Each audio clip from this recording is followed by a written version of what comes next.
Imagine waking up during a thunderstorm and noticing your bedroom door is open, even though you clearly remember locking it before sleeping. Then you hear scratching coming from the hallway, and when lightning flashes outside, you realize something is crawling across your ceiling. Season 1, The Thing Inside the House. Part 1, The Scratching at 2:47 a.m. The rain had been falling for nearly 6 hours when Daniel woke suddenly in the darkness. At first, he didn't know what disturbed him. The bedroom remained silent, except for rain tapping softly against the window and the distant hum of the air conditioner. Beside him, Laura slept peacefully, while the red numbers on the digital clock glowed faintly beside the bed. 2:47 a.m. Daniel rubbed his eyes slowly, but an uncomfortable feeling remained in his chest. Something felt wrong about the room. Then he heard it, a soft scratching sound near the foot of the bed. Daniel froze instantly. The sound stopped. For several seconds, the room remained silent again, until lightning flashed through the window. In that brief burst of light, Daniel saw something crouching beside the bed.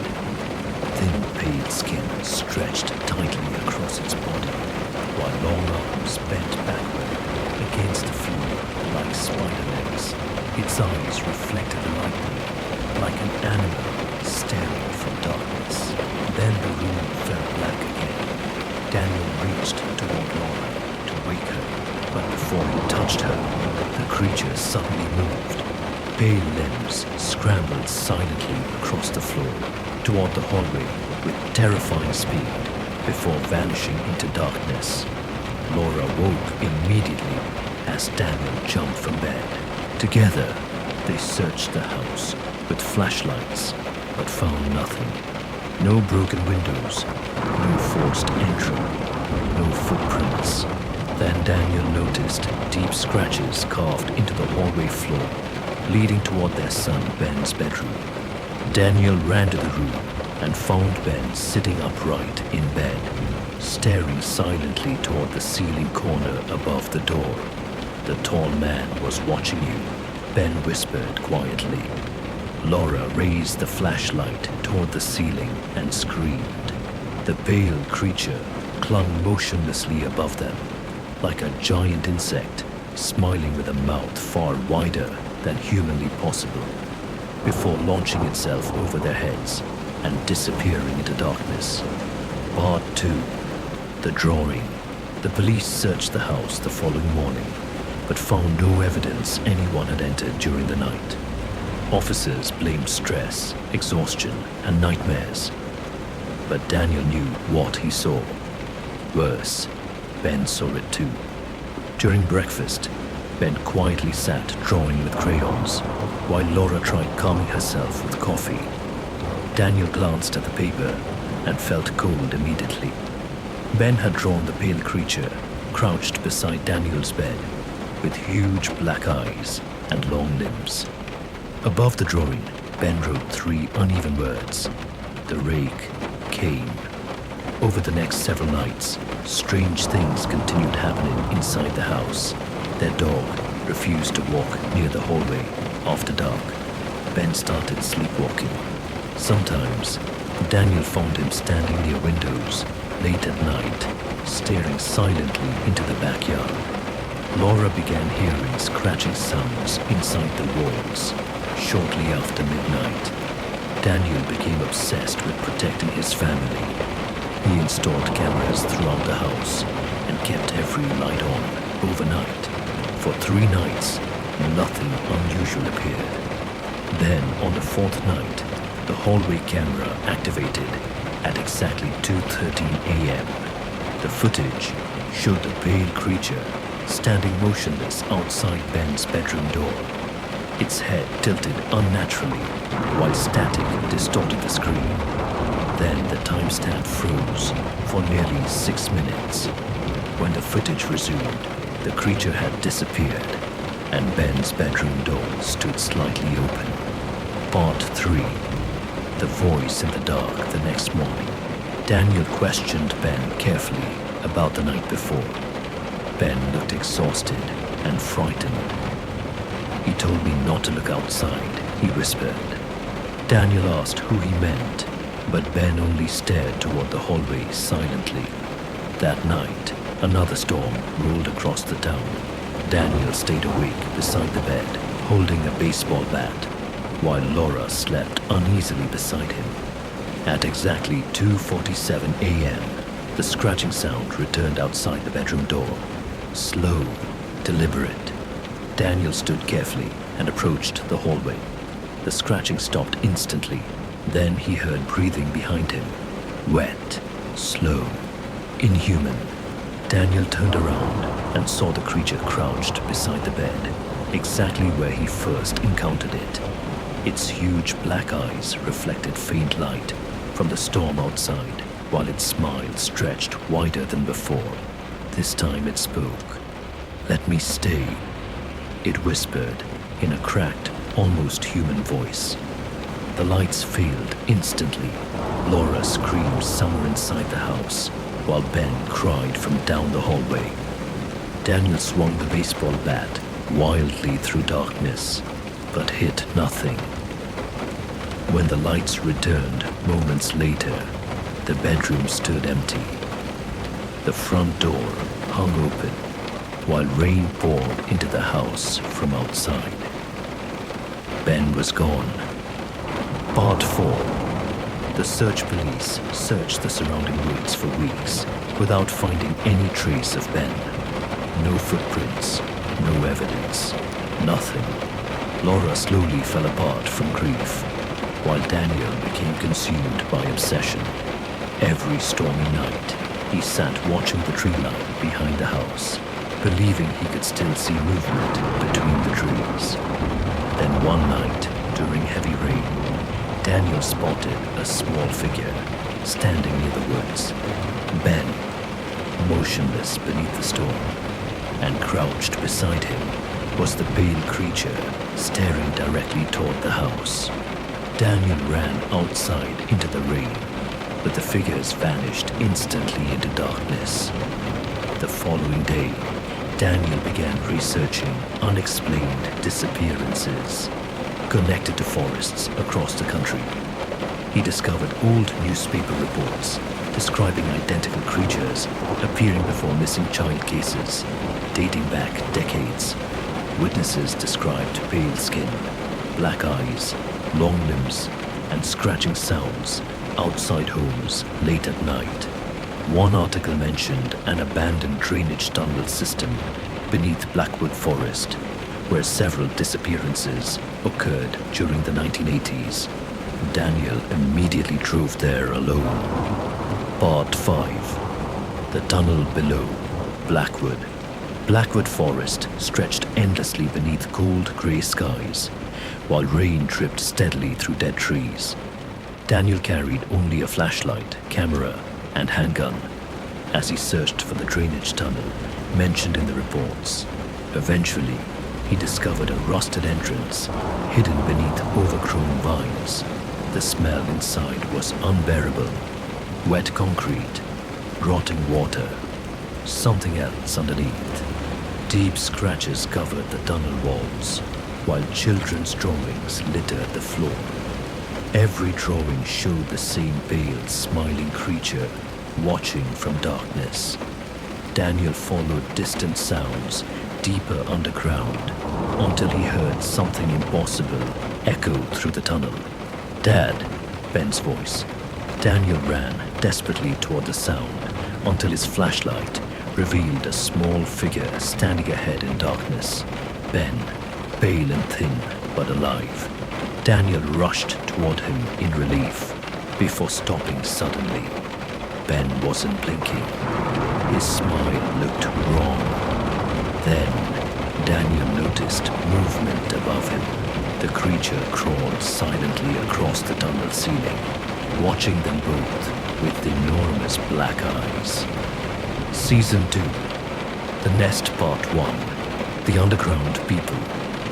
Daniel grabbed Ben and attempted escaping the tunnel system. but something moved constantly through the darkness around them. Strange pale figures watched silently from side passages before disappearing deeper underground.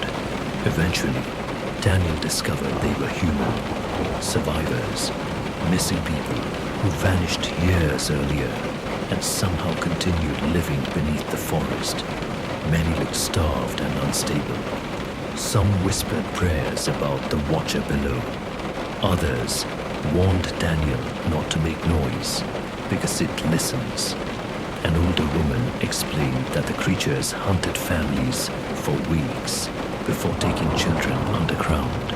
Those who survived learned to stay silent in darkness. Daniel realized there wasn't only one creature beneath Blackwood. There were many. Part 2. The Chamber of Eyes. The survivors led Daniel deeper underground into massive tunnels hidden beneath the forest. Bones covered sections of the floor, while claw marks stretched across concrete walls. Eventually, they reached a giant underground chamber where dozens of pale eyes reflected from darkness around them.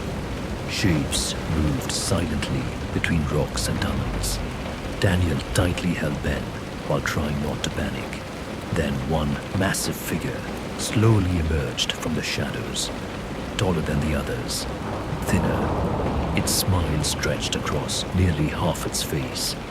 The survivors dropped to their knees in terror. The first rake, one whispered. Part 3. The Watchers. Daniel learned the creatures had existed beneath Blackwood for generations. Survivors claimed they watched humans from forests long before modern towns existed nearby. According to the oldest survivor, the creatures became active during storms because darkness and electrical interference allowed them to approach homes more easily. Cameras malfunctioned around them. Animals sensed them first. Children heard their whispers before adults ever noticed them. Ben admitted the creatures spoke to him for weeks before his disappearance. They said they were lonely, he whispered. Part 4. The Escape. One violent storm night, the creatures became restless throughout the tunnels. Screeching sounds echoed through darkness while survivors panicked. Daniel realized the creatures planned to move above ground again. Using the chaos, Daniel escaped with Ben through an old drainage tunnel leading toward the forest surface. Pale creatures chased them silently through darkness while clawed hands scraped along tunnel walls behind them. Daniel barely managed to drag Ben outside, moments before several creatures emerged from the tunnel entrance beneath heavy rain. Part 5. The Storm Above Blackwood. Daniel returned home with Ben, but things were no longer normal. Ben barely spoke. Sometimes Daniel woke at night and found him standing outside, staring toward the woods. Reports of sightings spread rapidly online across neighboring towns. Security footage showed pale figures crawling across rooftops during storms. Children reported hearing whispers outside bedroom windows after midnight. Daniel finally understood something horrifying. The creatures were spreading beyond Blackwood. Season 3. The Watchers Outside Your Window. Part 1. The videos online. Videos of pale humanoid creatures began appearing online from different states across America. Most were dismissed as hoaxes until disappearances increased dramatically during storms. Every video showed similar details: huge black eyes, crawling movement, and violent static distortion near the creatures. Daniel uploaded warnings online describing what lived beneath Blackwood, but few believed him. Part 2. The Scratching Returns. Entire neighborhoods began reporting scratching sounds outside homes at exactly 2:47 a.m. Dogs barked endlessly at empty hallways. parents found children drawing pale, smiling creatures without explanation. Emergency calls flooded police stations, describing figures crouched outside bedroom windows during storms. Part 3. The ones who noticed them. Daniel realized the creatures behaved strangely toward attention. The more someone focused on sightings, videos, or stories about them, the more likely encounters became. Witnesses reported seeing the creatures repeatedly after learning about them. Cameras captured more activity around obsessed viewers. It was as though the creatures noticed people who noticed them. Part 4. The final recording. Knowing society would never believe him until it was too late, Daniel recorded one final video during a massive thunderstorm. He explained everything he learned about the creatures beneath Blackwood and warned viewers never to investigate scratching noises after midnight. Near the end of the recording, Daniel suddenly stopped speaking. Slowly, the camera tilted toward the dark hallway behind him. A pale creature crouched motionless there, smiling directly into the lens. Final part. If you hear scratching tonight. The final seconds of Daniel's uploaded footage became infamous online. Static consumed the screen, while distant screams echoed through the house. Then the video abruptly ended. Police later discovered Daniel's home abandoned. No sign of Daniel or Ben was ever found again. But viewers studying the final frame noticed something deeply disturbing, hidden within the darkness behind the creature. More smiling faces, watching silently from the hallway, waiting